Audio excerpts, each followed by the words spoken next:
Did you ever think the United States could pass a health law that could end you up in a concentration camp or in front of an execution squad? These people you see are in an internment camp surrounded by barbed wire. Look at the guard tower in the background, flying the American flag. These camps are out there and ready to use for people who step out of line. Will you be one of them? These pictures you are about to look at are from our past, but they might also be a look at what things will look like in the future. The first is a picture of a town hall meeting. This might be slightly futuristic, maybe not. Political turmoil and small wars are globally common. Plagues and famine are commonplace, and diseases are prevalent at all levels of society, especially sexually transmitted ones such as AIDS and the variations that have developed from it. Paranoia and distrust run high among people as the media spreads lies and fear.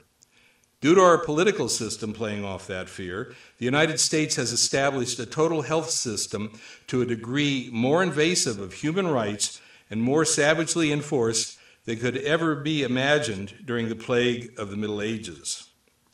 The United States has managed to pass a federal health protection law which provides for mandatory testing and reporting requirements, as well as penalties for infected persons and even minor dissenters of the system, in addition to establishment of concentration camps and even secretly executions for the main spokesman of the resistance.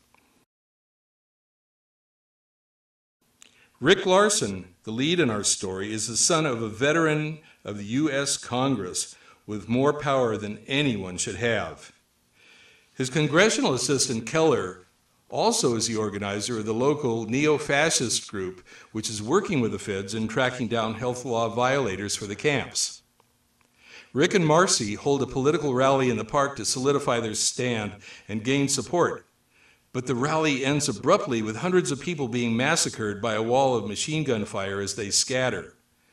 Rick and Marcy escape.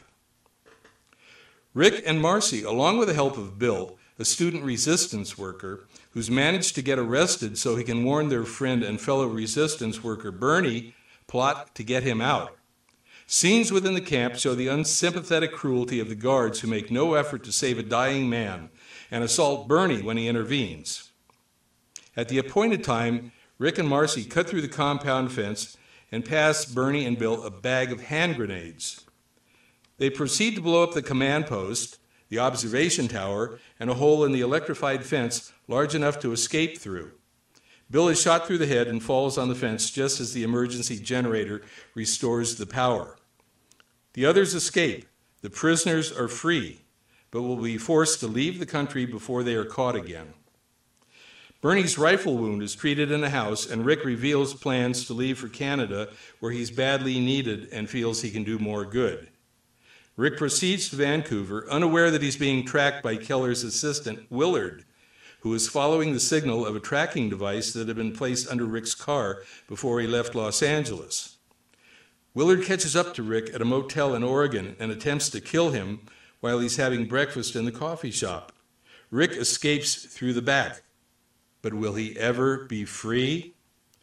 Read the book and find out what may be happening in our own country before we know it. Go to yosemitefilms.net and read more, and then click to order.